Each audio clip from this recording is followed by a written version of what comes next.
अस्सलाम वालेकुम, आप देख रहे हैं प्रोग्राम न्यूज़ फीड। मैं हूं मुर्तज़ा डार। प्रोग्राम में आज हम बात करेंगे कश्मीर में होने वाले इंतखाबात के हवाले से। तमाम पॉलिटिकल पार्टीज़, हुकूमत हो या अपोजिशन हो, वो इस चीज़ का दावा कर रहे हैं कि 25 तारीख को 25 जुलाई को कश्मीर में होने वाले इंतखाबात का सेहरा उन्हीं के सर सजेगा। लेकिन इसके साथ साथ अपोजिशन की कुछ जमातें, खुसूसन पाकिस्तान मुस्लिम लीग नून का कंसर्न ये है, उनका कहना यह है कि मुमकिन धांधली या इलेक्शन चोरी या इलेक्शन मैंडेट जो है उसको चोरी किए जाने के हवाले से कोशिशें जारी हैं।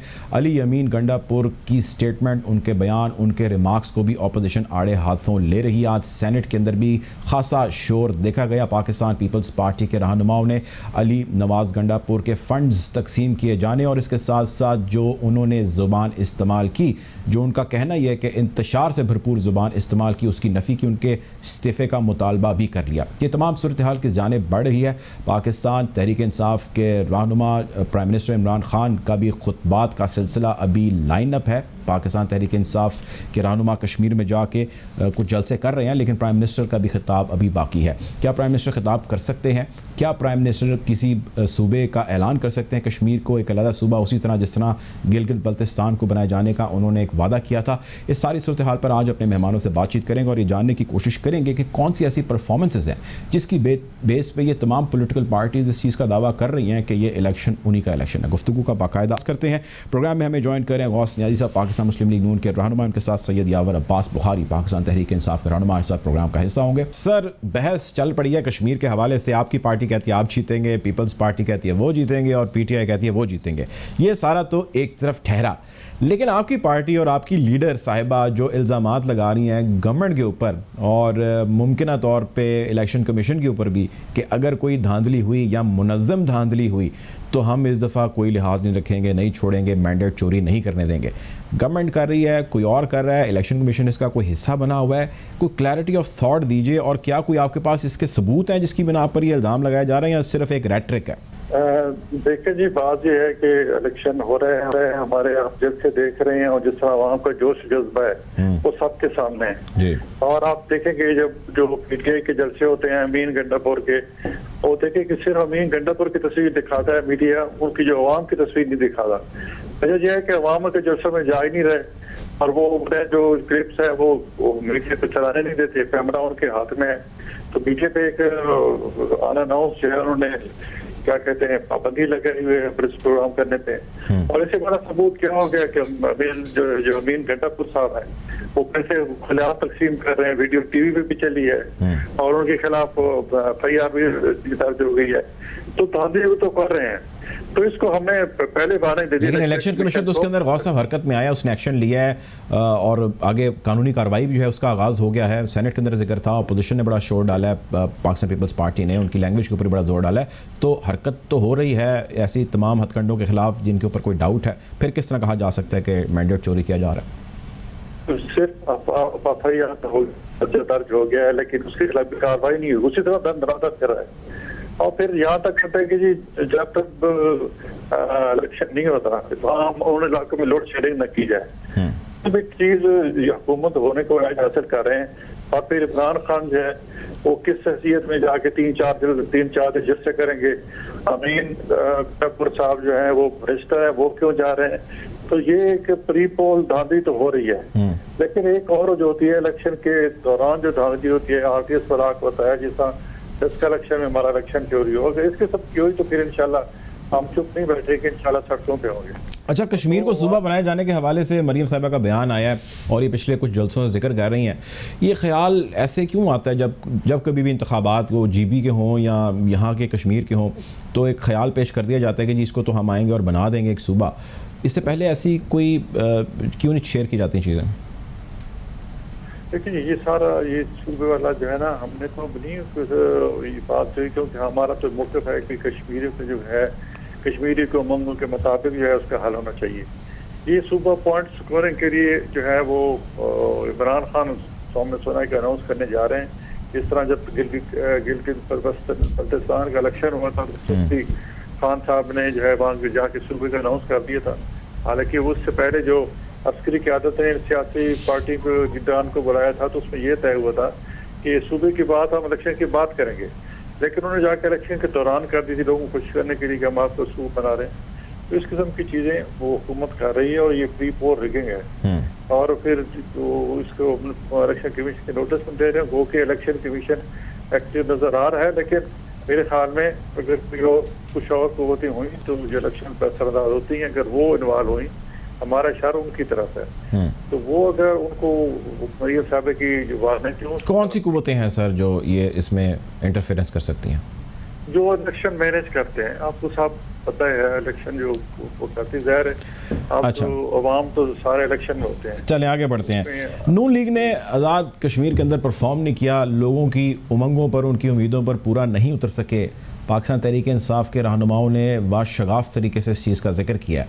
कैसे इसको आप काउंटर करेंगे? हमारे पास कुछ लोगों के बयानात भी हैं जो कहते हैं जी हमें वो सहूलियात नहीं मिली जो हमें मिलनी चाहिए थी, वो नहीं किया हुकूमत ने हमारे लिए। कैसे रिस्पॉन्ड करेंगे अपनी इस खदमात को?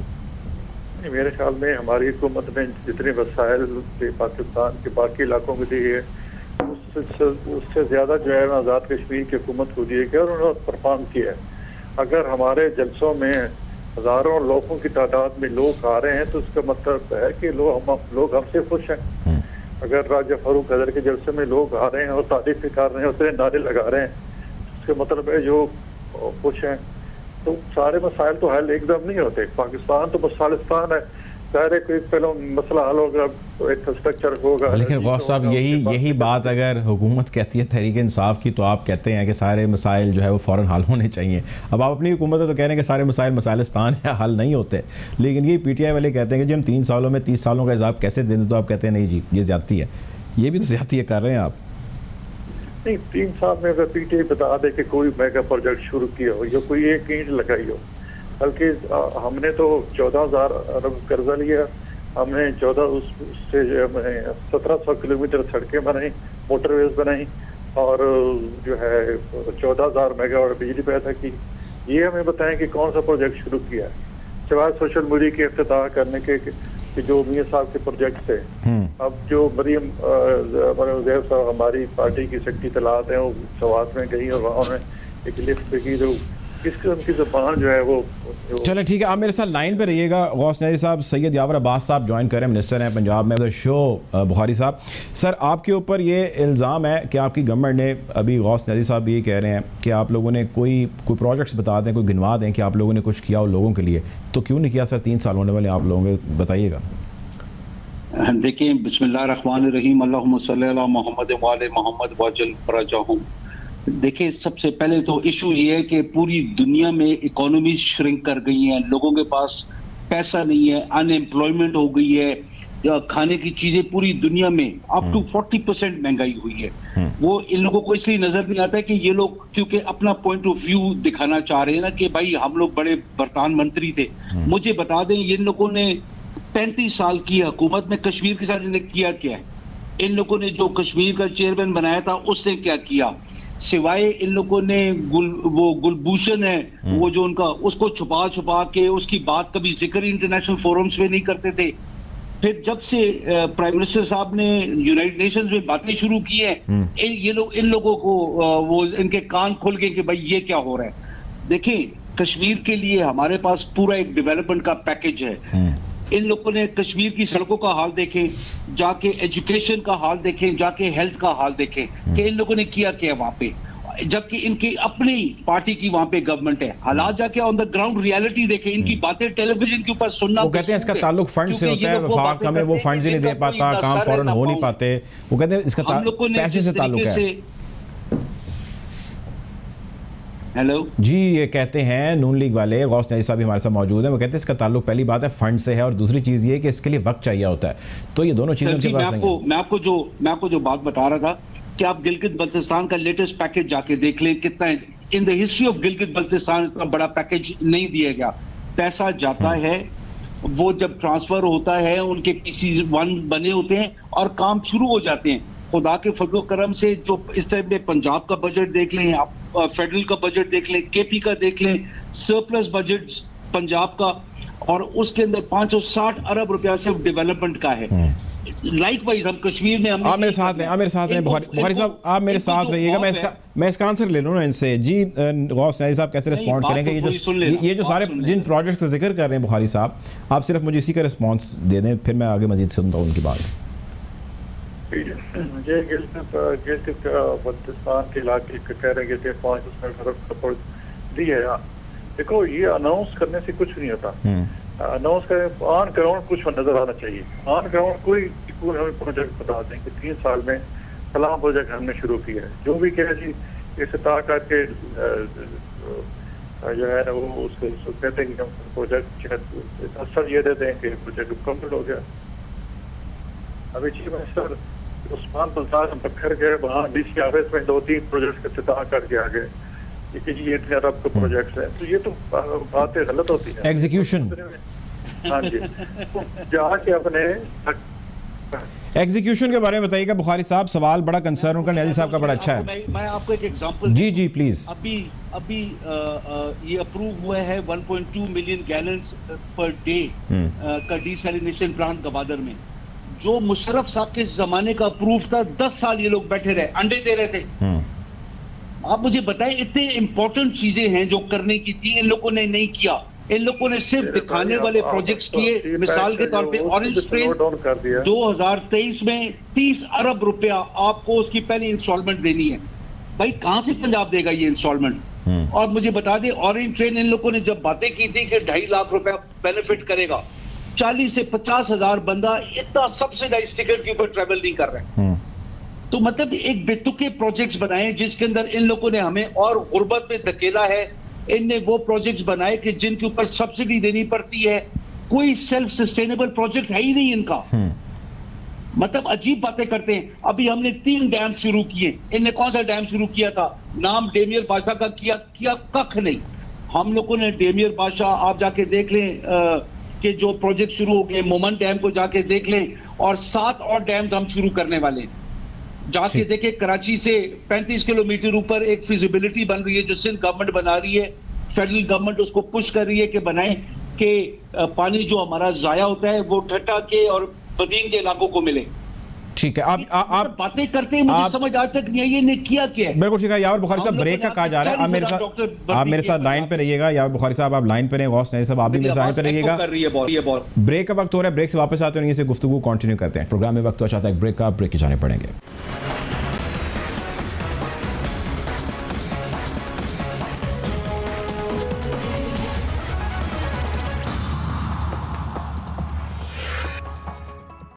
Welcome back after the break. Programme में हमारे साथ मौजूद हैं गौस नियाज़ी साहब, पाकिस्तान मुस्लिम लीग नून के रहनुमा हैं। सैयद यावर अब्बास बुखारी साहब पाकिस्तान तहरीक इंसाफ से हमारे साथ मौजूद हैं। बात कर रहे थे हम डेवलपमेंट प्रोजेक्ट्स जो पाकिस्तान तहरीक इंसाफ ने शुरू किए, लेकिन पाकिस्तान मुस्लिम लीग नून या अपोजिशन उसको मानने से इनकारी है।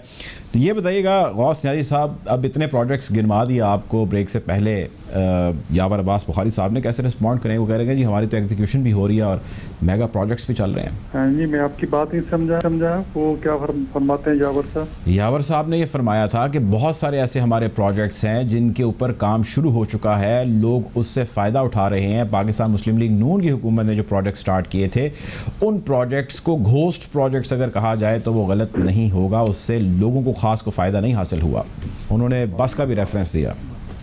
अब देखें ना, मैंने कहा कि हमने 12,000 या 14,000 अरब कर्जा लिया, तो हमने 14,000 मेगावाट बिजली बनाई।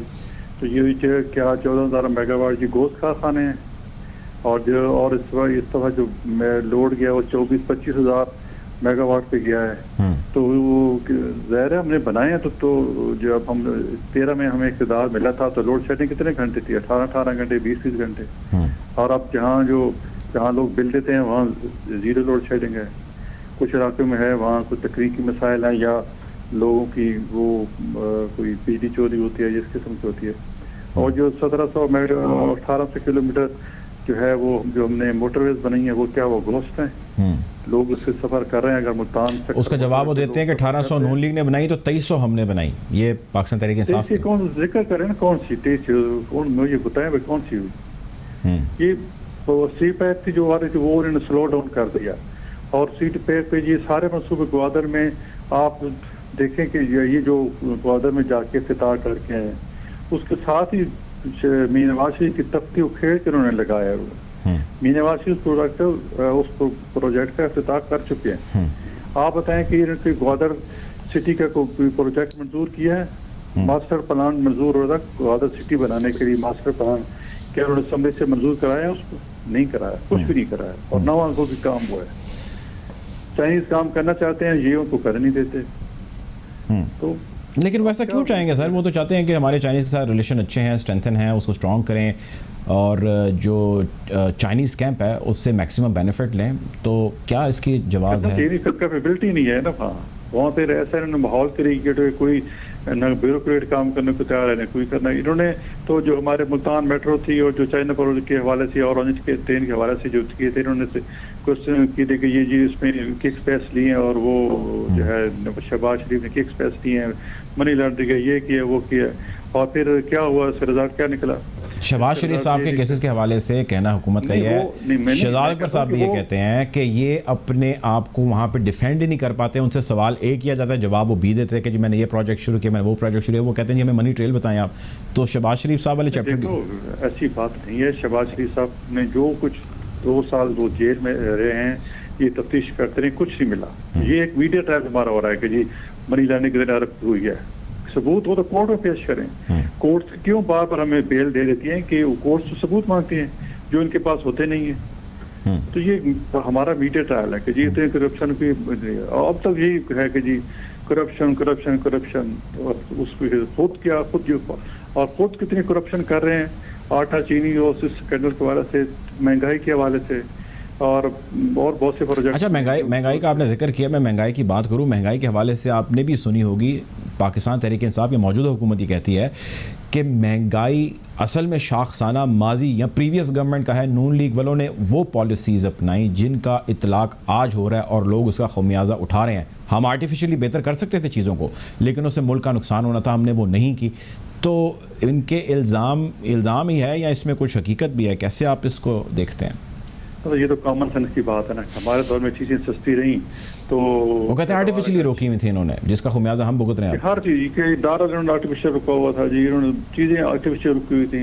ये मतलब एक कोई मार्केट में चीज़ अगर है, लोग सस्ते रोड पर है, तो अब इसका मतलब कि आपकी गवर्नेंस अच्छी है। हमारे दौर में गवर्नेंस थी, एडमिनिस्ट्रेशन का कंट्रोल था, किसी को कीमत बढ़ाने की इजाज़त नहीं थी। आज आप मार्केट में जाएँ तो एक ही फ्रूट है, एक ही चीज़ है, वो जिसका जो चीज़ चाहता है वो ले लेता है। और रमज़ान में क्या इदारा शुमारियात की देख लें, देखो अजनास की कीमतें में तो बदल जो है वो, अब ये कि हमने उसको आर्टिफिशियल तौर पर रोक के रखी थी, ये अपनी खपत मिटाने की कहते हैं। इनके पास असल ये जो महंगाई की होती है, इसका तल्लक जो होता है ये गवर्नेंस से होता है। आपकी गवर्नेंस अच्छी होनी चाहिए। ये पहले तो उन्होंने टाइगर फोर्स के हवाले कर दिया, बाद में जब वो तो फिर एडमिनिस्ट्रेशन को अब कहा कि आप करें। एडमिनिस्ट्रेशन भी वो तो नैब कटार होता है। अब सेनेट के स्टैंडिंग कमेटी कांग्रेस में सेक्रेटरी साहब ने कहा कि हम अपने डिपार्टमेंट का 45% बजट नहीं इस्तेमाल कर सके। उन्होंने वजह क्या है, उनके लिए नैब की वजह से कोई ऑफिसर जो है वो काम को हाथ लगाने के तैयार नहीं है। पंजाब 45% बजट जो है वो लैब्स है, तरक्याती बजट। क्यों जी? ब्यूरोक्रेसी काम करना चाहते, डरते हैं। तो ये इसको माहौल करने से चीज़ें जो है ना बहुत सी, मतलब इनकी गवर्नेंस पुअर है, इनको समझ नहीं है कि किस चीज़ को कैसे कंट्रोल करना है। अच्छा चलिए सर, अब गवर्नमेंट की गवर्नेंस तो यकीनी तौर पे पुअर है और इसके हवाले से हम भी मुताबिक टॉक शोज कर चुके हैं। अब यहाँ पे यही हुकूमत जो है वो नवाज शरीफ साहब को वापस पाकिस्तान लाए जाने के हवाले से तमाम तरह कोशिशें कर रही हैं। मियाँ साहब आ नहीं पा रहे, अदालतें उनको बुला रही हैं। बहुत सारे नून लीग के कारकुनान मेंबरान सवाल करते हैं या पूछते हैं कि जी मियाँ साहब कब आएंगे, या उनकी सियासत से जुड़ी बहुत सारी लोगों की उम्मीदें हैं। आप इस हवाले से हमें कुछ बता सकते हैं, कुछ आइडिया दे सकते हैं कि मियाँ नवाज शरीफ साहब वापस आने का इरादा रखते हैं? अगर रखते हैं तो कब रखते हैं, अगर नहीं रखते तो क्यों नहीं रखते? देखिए, मियाँ साहब सेहत की वजह से बाहर गए थे और पाकिस्तान के हुकूमत के PTI के मुकर्रर करदा डॉक्टर ने रिपोर्ट दी थी कि मियाँ साहब की सेहत ख़राब है और कोई यहाँ इलाज नहीं है, वहाँ उनको इंग्लैंड भेजा जाए। उनकी सवार से बाहर गए, फिर उसमें कोविड आ गया, उनका ट्रीटमेंट थोड़ी डिले होगी। जो ठीक होंगे इंशाल्लाह पहली फ्लाइट से वो। तो क्या ऐसी कोई मुमकिनात नहीं है कि उनका इलाज यहाँ पे हो सके? उनके भाई भी आप जानते हैं, शहबाज शरीफ साहब बहुत मोहल्ले बीमारी से लड़ रहे हैं, लेकिन यहाँ पर मौजूद हैं। नहीं, वो यहाँ कोई इलाज करने को डॉक्टर्स तैयार नहीं है, कोई रिस्क लेने को तैयार नहीं है। वो कहते हैं मियाँ साहब कल ना कुछ हो जाए और हम इतना जिम्मेदारी नहीं ले सकते। इनके गवर्नमेंट के अपने डॉक्टर्स ने के बोर्ड बनाए, उन्होंने कहा कि हम हाथ खड़े कर दिए, उन्होंने कहा जी हम इस बीमारी को नहीं हाथ लगा दिए, नहीं साहब बाहर से कराएं। रिपोर्ट ये बोर्ड मेडिकल बोर्ड ने रिकमेंड किया था, तब जाके हुकूमत ने और बोर्ड ने इजाजत दी थी कि आप ये साहब बाहर चले। लेकिन नियाज़ी साहब एक और चीज़ ये है, लोगों का बड़ा कंसर्न है, जब जिस तरह आज मरीम साहबा जलसे कर रही हैं, इससे पहले भी वो जलसे कर रही थी, पीडीएम के बैनर तले भी बहुत सारे जलसे हो रहे थे। इस सारे का ऑब्जेक्टिव ये था कि इस हुकूमत इस निज़ाम से छुटकारा दिलाया जाए, जो कि खैर अपोजिशन का एक बयानिया होता है, लेकिन नून लीग ज़रा थोड़ी ज़्यादा फोर फ्रंट पर थी। लोग अब ये जानना चाहते हैं कि इस हुकूमत को घर भेजने के हवाले से आप लोगों ने कौन से ऐसे प्रैक्टिकल स्टेप्स लिए हैं, क्योंकि बहुत सारे लोग आपको सुन के, आपकी बातें सुन के, उससे मुतासर होकर आपकी तरफ माइल होते हैं, लेकिन जब वो नताइज नहीं देखते तो बहुत सारे लोग नाराज़ भी हो जाते हैं। तो व्हाट आर दो स्टेप्स जो आप लोग ने वादे किए थे, वो लिए नहीं लिए? अगर लिए तो क्या लिए, बताएं लोगों को।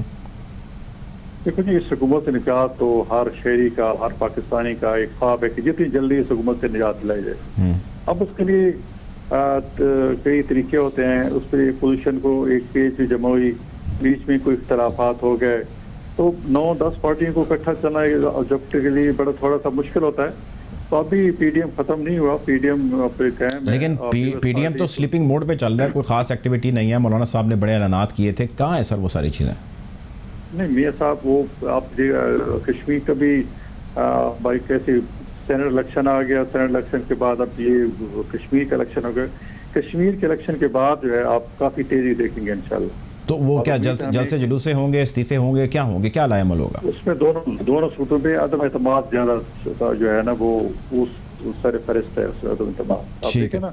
और इमरान खान को पता है, वो जब इमरान खान को खतरा महसूस हुआ है तभी उन्होंने जाके मुस्लिम खाफ को एक वजारत तोड़ दी है कि ये कहीं स्लिप ना हो। लेकिन वो तो उनके इत्तेहादियाँ, वो क्या मतलब इलीगल तो कुछ नहीं, इसके अंदर तमाम लीगल। लेकिन पहले 3 साल तो उन्होंने वजारत नहीं दी ना, हालांकि कुछ शुरू में तय हो गया तो नहीं दी थी। अब अगर दे रहे हैं तो जाहिर है उनको कहीं से प्रेशर है या वो कहीं से वो अपना कोई छठी। लेकिन वो जाहिर है उनकी इत्तेहादी जमात है ना गवर्नमेंट की, तो इत्तेहादी जमात में अगर किसी इलेक्टेड मेंबर को जी इत्तेहादी है, लेकिन जिस किस्म के बयानात तो ये दिलाई देते हैं हुकूमत के खिलाफ, वो भी आपको बताइए अंदर से वो भी तंग है।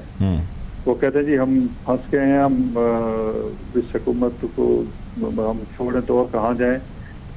मुस्लिम लीग नून जो है वो अदम एतमाद के लिए तैयार नहीं हो रही है। हमारा ये मौक़िफ़ है कि ये पार्टी जो है वो लोग ज़रा ये इसको देख रहे हैं, क्योंकि जितने पोखे नारे लगाए थे रिजल्ट इनका क्या निकला था, कुछ भी नहीं निकला था। और उसमें कि हम 200 डॉलर बाहर से आएंगे और यहाँ दूध की नहरें बहेंगी और ये, और नवाज कितनी करप्शन की है। अब 2-3 साल के ट्रायल के बाद ना कुछ शहबाज शरीफ के खिलाफ के सबूत मिल रहे हैं, ना नवाज शरीफ को सिवाय इसके कि ख्वाजा से वासन इकबाल और साद रफीक कितनी मतलब जेलें मुकर चुके हैं। और कोर्ट ने इनके खिलाफ क्या फैसले दिए कि एक कोर्ट ने तो कहा कि ये केस ही नाजायज बनाया था उन्होंने, और दूसरे ने कहा कि ये जो पॉलिटिकल रिकमेंडेशन के लिए इदारे इस्तेमाल हो रहे हैं। तो ये चीज़ें हैं, तो हम चाहते हैं ज़रा लोग ये पूरी तरह एक्सपोज हो जाएं कि ये लोग निकम्मे और आवाम समझ लें। यानी आप ये चाहते हैं कि गवर्नमेंट टेन्योर पूरा करे अपना? जी, अब हमारे पास उसके साथ चॉइस कोई नहीं है। अब इसको टेन्योर पूरे करना दिया जाए और उसके बाद लोग या तो खुद लोग सड़कों पे आ जाएं। हम तो सड़कों पे जैसे जो इतने बड़े किए मुजाहरे किए और भी कुछ करेंगे। अब जो अगस्त के पहले हफ्ते में जो एक पीडीएम का इजलास हो रहा है उसमें तमाम जमातों से रब्ते करके एक लाएमल बनाएंगे और इंशाल्लाह कोशिश होगी कि अगर आवाम हमारे साथ देते हैं तो फिर इस हुकूमत को गिराया जाए। आखिरी सवाल आपसे ये कि कश्मीर का अब जो इलेक्शन होने जा रहा है 25 तारीख को, अगर कोई मुमकिन धांधली होती है, ऐसी कोई चीज़ सामने आती है कि आपको लगता है कि आप लोगों की रिजर्वेशंस है, तो आप तमाम अदालती फोरम और कानूनी जितने प्लेटफॉर्म्स हैं उनको टैप करेंगे, गवर्नमेंट के खिलाफ आप सीधे होंगे? बिल्कुल, वो भी करेंगे और साथ सड़कों में भी आएंगे। ये हमने सुना है, सड़कों पे भी आएंगे। बहुत शुक्रिया जी, हमारे साथ मौजूद थे गौस नियाज़ी साहब, पाकिस्तान मुस्लिम लीग नून के रहनुमा हैं, सैयद यावर अब्बास बुखारी, पाकिस्तान तहरीक इंसाफ के रहनुमा। आप दोनों का बहुत शुक्रिया। प्रोग्राम में वक्त चाहता है एक ब्रेक का, ब्रेक के जाने पड़ेंगे।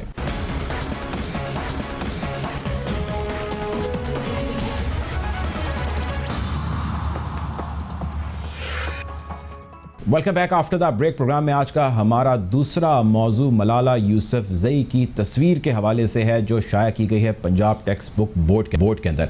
पंजाब टेक्स्ट बुक बोर्ड की शाया की गई इस तस्वीर में कहा यह जा रहा है कि माशरती अलूम में एक चैप्टर में इनकी तस्वीर अयां की गई है, जिसमें पाकिस्तान के दीगर हीरोज़ की तस्वीरें मौजूद हैं। अब बहुत सारे लोग हैं जिनको एतराज़ मलाला के हीरोइज़म या उनके हीरोइक कैरेक्टर के हवाले से ज़रूर है, लेकिन इस सब असना के अंदर पंजाब हुकूमत ने, पंजाब टेक्स्ट बुक बोर्ड ने, जहां पर ये ऑक्सफोर्ड की किताब शाया है, उन तमाम जगहों से उन किताबों को कन्फिस्केट किए जाने के हवाले से अमल दरामद करना शुरू कर दिया है। जिस पब्लिशर के पास ये किताब पहुंची है, उस पब्लिशर की दुकान पर, उसके गोदाम पर छापा मार के इन तमाम किताबों को अपनी तहवील में लिया जा रहा है। और इसकी रीज़न पंजाब हुकूमत की जानिब से ये दी जा रही है कि इन किताबों की अशात के लिए NOC नहीं लिया गया था। अब NOC ना लिए जाने के बाद अगर ऑक्सफोर्ड या कोई भी पब्लिशर इतनी बड़ी तादाद में किताबों की अशात करता है, तो जानना ये ज़रूरी है कि ये किस हद तक मुमकिन है और माजी में ऐसी कितनी प्रैक्टिसेस रही हैं। दूसरी आज ये चीज़ हम बात करेंगे कि क्या मलाला यूसुफजई पाकिस्तान की हीरो हैं या नहीं है। इस हवाले से हम गुफ्तगू का आगाज़ करेंगे, अपने मेहमान से बातचीत करेंगे और जानने की कोशिश करेंगे कि उनकी क्या राय है सारे मामले के ऊपर। प्रोग्राम में हमें ज्वाइन कर रही है डॉक्टर आयशा रज़ाक साहिबा, expert on education. Welcome to the show. Doctor Ayesha, पहला सवाल ये कि इस सारे मामले को आप कैसा देखती हैं, उसके बाद मैं तफसील में जाता हूँ कि मलाला यूसुफजई की खिदमात और मलाला यूसुफजई के हीरोइक जो उनका रोल रहा है उसके हवाले से। पहले आप बताइए कि सारे मामले पे आपका क्या एनालिसिस है। अच्छा, इसके thank you very much for having me, क्योंकि ज़ाहिर है पिछले एक हफ्ते से ये डिबेट चल रही है और इसके ऊपर बहुत सारा के फैक्ट्स के ऊपर भी थोड़े से कुछ लोगों की बातें मैच नहीं कर रही हैं। और फिर उसके बाद ऑफ कोर्स आपका सेकंड जो क्वेश्चन का पार्ट है वो ये है कि क्या हम हीरो कंसिडर करते भी हैं मलाला को या नहीं। सो मुझे फिर पहले थोड़ा सा फैक्ट्स को फैब्रिकेशन से सेपरेट करने दें। देखिए, एक तो सबसे बड़ी बात ये कि ये 7वीं ग्रेड की बुक नहीं है, ये बात तो वाज़ेह है कि ये उनका एक प्राइमर, आप कह लें एक प्री प्राइमरी, यानी 3 से 5 साल की उम्र के जो बच्चे किताब पढ़ते हैं, ये वो सोशल स्टडीज़ की ऑक्सफोर्ड यूनिवर्सिटी प्रेस की बुक है। और ये पुरानी बुक है, इसका बाय द वे SNC से भी कोई ताल्लुक नहीं है, क्योंकि आपका जो सिंगल नेशनल करिकुलम है उसके अंदर प्री 1 लेवल के ऊपर सोशल स्टडीज़ पढ़ाई नहीं जाती, ग्रेड 3 पे शुरू करवाई जाएगी, तो इसका उससे कोई ताल्लुक नहीं है। ये ग्रेड 7 की बुक भी नहीं है। अच्छा, ये बुक कोई नई बुक नहीं है। ये बुक जहाँ तक मेरे सुनने में आया, of course can't name my sources, लेकिन ये बुक 2019 के अंदर मैंने सुना है कि PCTV को जमा करवाई गई थी along side many other books. हमें ये पता है कि 2015 का लेकिन इसको NOC नहीं मिला था। देखिए, NOC इस वक्त मुझे ये बता दें कि पंजाब में किसके पास है। NOC इनका लॉ है, इनको 2015 का एक्ट है कि इन्होंने NOC के बाद बुक्स को, लेकिन वो तो कभी भी उस तरह से फॉलो ही नहीं किया गया SNC की डिबेट से पहले। वो तो अब सिर्फ 2020 में जाके जब SNC की बात आई है और इनके ऊपर थोड़ी वो लिटिगेशन वगैरह 2020 के अंदर दिसंबर में हुई थी, उसके बाद ये इतना ज़्यादा जोर है कि SNC की सारी बुक्स हमारी या बाकी सारी बुक्स हमारी रिव्यू होंगी। इससे पहले ये एक्ट था, हमें पता है एक्ट्स हमेशा से एग्जिस्ट करते हैं, लॉज होते हैं, वो इम्प्लीमेंट नहीं हो रहे होते हैं। ये इम्प्लीमेंट नहीं हो रहा था जब तो इस वक्त अगर आप किसी भी प्राइवेट स्कूल के पास चले जाएंगे और उनकी सप्लीमेंट्री बुक्स या बुक्स उठा के देखेंगे, आप मुझे बताएं किसके पास NOC है। अभी तो SNC के NOC प्रोसेस पिछले 1 महीने में शुरू हुआ है। प्रोसीजर तो है ना डॉक्टर आयशा, जिसको मीट करना है और ऑक्सफोर्ड जैसे इदारे को भी करना जरूरी है। बिल्कुल है। सो मेरी जो नॉलेज है, देखें, और उसमें वही बात है कि अब ये ही सेट शी सेट वाला मसला हो जाता है, लेकिन जहाँ तक मैंने पूछा है, मुझे जो पता चला है वो ये है कि ये बुक 2019 में एक दफ़ा PCTV को जमा करवाई। देखिए, जो फैक्ट्स मेरे पास हैं वो भी यही है कि 2019 में ये दी गई थी, लेकिन उसको NOC नहीं मिला। फिर वो कहते हैं कि हमें ये वापस कर दी गई थी बुक। उन्होंने कहा कि हमें वापस कर दी गई है, क्यों? उनके मुताबिक ये इसलिए वापस की गई है कि जी अब तो SNC आ रहा है, तो आप हमें नए सिरे से सारी बुक्स इकट्ठी एक साथ जमा करवाएं। उनका स्टांस जिन लोगों से मैंने बात की है वो ये है। तो अब वही वाली बात है कि PCTV की स्टोरी आप मान लें या आप बाकी स्टोरी मान लें। एनालिसिस क्या है, क्या हुआ है, व्हाट इज योर टेक? मेरा अपना एनालिसिस ये है, मेरा अपना ये ख्याल है कि ठीक है, ये बात ठीक होगी। जाहिर है कि NOC नहीं है, वो तो अब वाज़ेह हो गया नहीं है, लेकिन वो किसी के पास नहीं है। तो अगर ऐसी बात है तो फिर आप बाकी किताबें भी जाके कॉन्फिस्केट कर लें मार्केट से। अगर आप वो नहीं कर रहे तो फिर देखें जो हमारे पास, फिर आपने क्या देखना होता है, उसके बाद आपने देखना होता है कि एक सूबे के अंदर एक इदारे का ट्रेंड क्या है। तो इस सूबे का ट्रेंड यही रहा है कि एक सिंगल पर्सन या तो वो कोई इन्फ्लुएंशियल पॉलिटिकल लेवल पे या डिपार्टमेंटल लेवल के ऊपर कोई शिकायत कर देता है और उसके कहने पे नोटिस लिया जाता है, या 2020 में एक दफ़ा इन पे एक लिटिगेशन हुई थी लाहौर हाई कोर्ट की वजह से, इनको फिर उसके ऊपर भी एक्शन लेना पड़ गया था। पिछले साल 2020 में सनराइज पब्लिकेशंस की एक इसी तरह प्राइमर प्री 1 की न्यूमरेसी की बुक बैन कर दी गई थी, सीरीज़ पूरी, और उसका क्या वो आप जाके देखें तो पीसीटीवी की वेबसाइट के ऊपर उसके पूरा नोटिफिकेशन पड़ा हुआ है। वो उसकी वजह ये थी कि किसी ने कंप्लेंट कर दी थी कि जी इस बुक के अंदर काउंटिंग सिखाते हुए पिगलेट्स की तस्वीर है, जो हमें पता है कि बाहर की किताबों में कई दफ़ा वो पिगलेट्स या पिग्स की तस्वीरें उन्होंने जानवर के तौर पे उन्होंने शाया कर दी। अब इसको उन्होंने ऊपर जो नोटिफिकेशन के अंदर लिखा है पीसीटीवी में, उन्होंने लिखा कि क्योंकि आपने रिपग्नेंट जो कि आपके एक्ट के अंदर है, आप कोई ऐसा मटेरियल नहीं शामिल कर सकते, तो वो आपने शामिल किया और आपने एनओसी नहीं ली, तो ये आपकी बुक्स कॉन्फिस्केटेड है, ये बैंड है, अगर आपने इस्तेमाल की तो आपको फ़ाइन होगा या कार्रवाई की जाएगी, एटसेट्रा एटसेट्रा।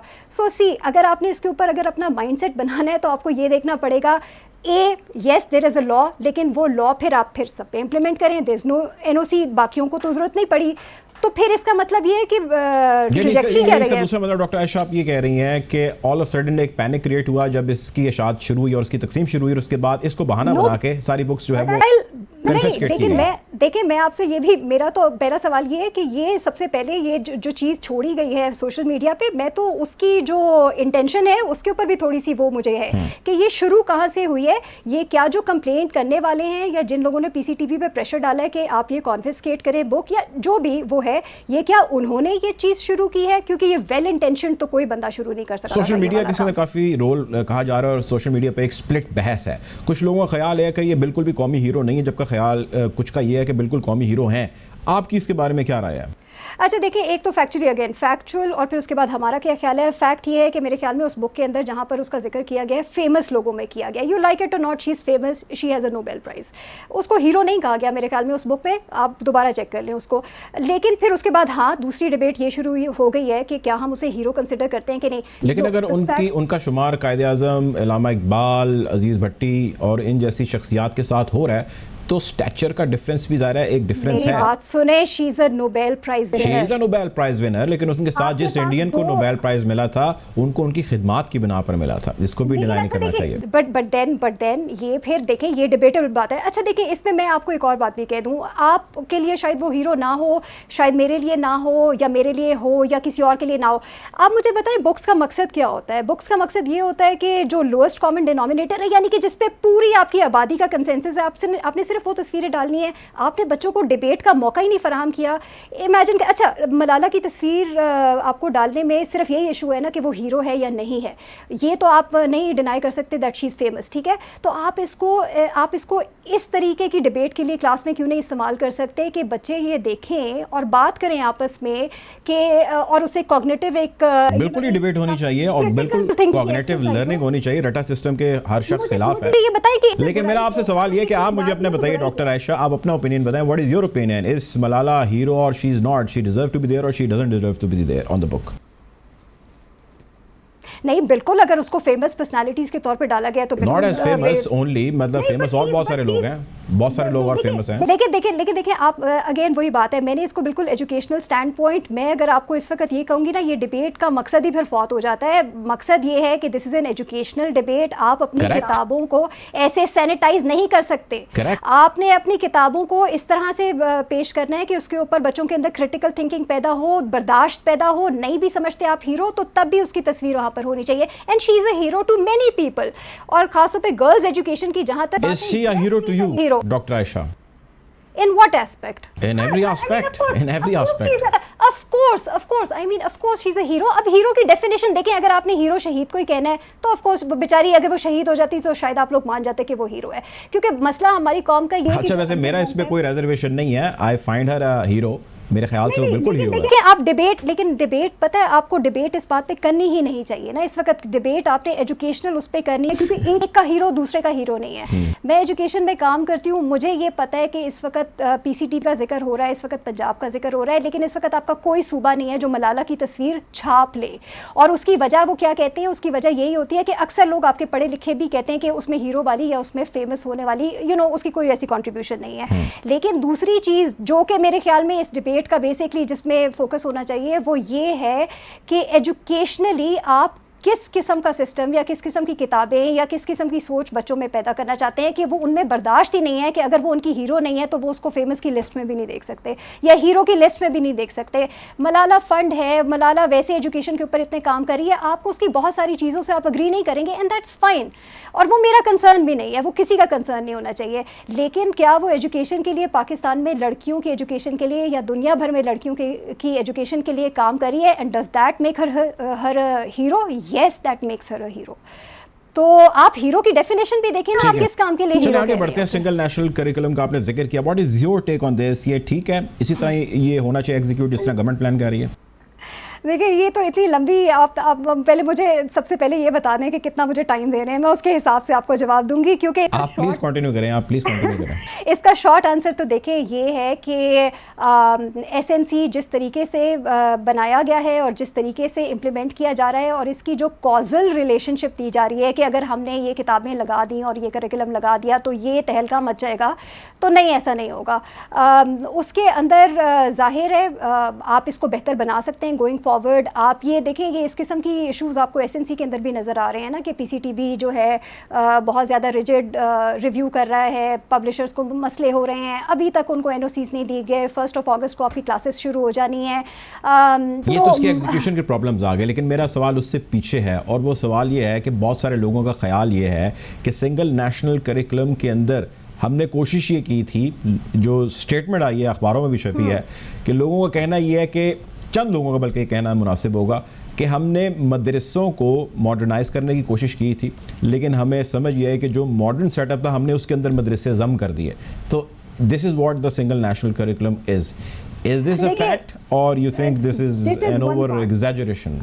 नहीं, मेरे ख्याल में दिस इज़ वन पार्ट और इसमें कोई ऐसी कोई गलत चीज़ भी नहीं है। मेरे ख्याल में एसएनसी के वही बात है कि वेरियस एस्पेक्ट्स हैं, उसमें कुछ चीज़ें हैं जो ठीक की जा सकती हैं और वो ठीक तरीके से चलेंगी बिकॉज वो पुरानी चीज़ों पे ही बिल्डअप की गई हैं। कुछ चीज़ें हमने जो उसके बारे में क्लेम्स किए थे कि हम क्रिटिकल थिंकिंग सिखाएंगे, हम टॉलरेंस सिखाएंगे, हम इंटरफेथ हार्मनी सिखाएंगे, हम मदरसों को ऑन बोर्ड लेकर आएंगे, हम पब्लिक स्कूलों और प्राइवेट स्कूलों कॉग्निटिव लर्निंग के बड़े कंसर्न हैं लोगों को कि हाँ, सो नहीं, मुझे उसका कोई बहुत ज़्यादा वो नज़र नहीं आया। और देखिए इसको आप इम्प्लीमेंटेशन से इसलिए बहुत ज़्यादा आप इसको अलग नहीं कर सकते क्योंकि आपकी किताब चेंज करने से, आपकी पूरी दुनिया की रिसर्च कहती है कि किताब चेंज करने से कोई फ़र्क नहीं पड़ता जब तक आप वो किताब और बच्चे के दरमियान टीचर का कनेक्शन ठीक नहीं करते। और भी कुछ रिक्वायरमेंट ज़ाहिर होती हैं घर की सतह पर भी और स्कूल की सतह पर भी। तो इम्प्लीमेंटेशन को अगर हम बार बार ये कहेंगे कि इम्प्लीमेंटेशन बात की बात है, तो वो बात की बात नहीं है, क्योंकि देखिए करिकुलम आपके पास हमेशा से एग्जिस्ट करता है, 2006 से इसी फॉर्म एंड शेप में एग्जिस्ट करता है। और लेकिन पिछले 20 साल से आपके लर्निंग जो आउटकम्स हैं वो चेंज नहीं हो रहे, बच्चे पुअरली परफॉर्म कर रहे हैं हर सब्जेक्ट में, हर लेवल पे। उसका मतलब क्या है? उसका मतलब ये है कि करिकुलम इंट्रोड्यूस करने से, सिर्फ बुक चेंज कर देने से, बड़े बड़े क्लेम कर लेने से कुछ नहीं होता। जो आपके असल इश्यूज हैं, जो आपको एविडेंस और रिसर्च बताती है कि these are the broken things, इनको फिक्स करें, वो आप करते नहीं है। ना आपके पास, आप कहते हैं उसके लिए बजट है, ना आपकी विल है और ना आपने वो एफर्ट। बिल्कुल ठीक है, बहुत शुक्रिया जी। हमारे साथ मौजूद थी डॉक्टर आयशा रज़ाक साहब, आपके वक्त का बहुत शुक्रिया। प्रोग्राम का वक्त खत्म हो जाता है, आपसे इंशाल्लाह जल्द ज़रूर मुलाकात होगी। अपना ख्याल रखिएगा, अल्लाह हाफ़िज़।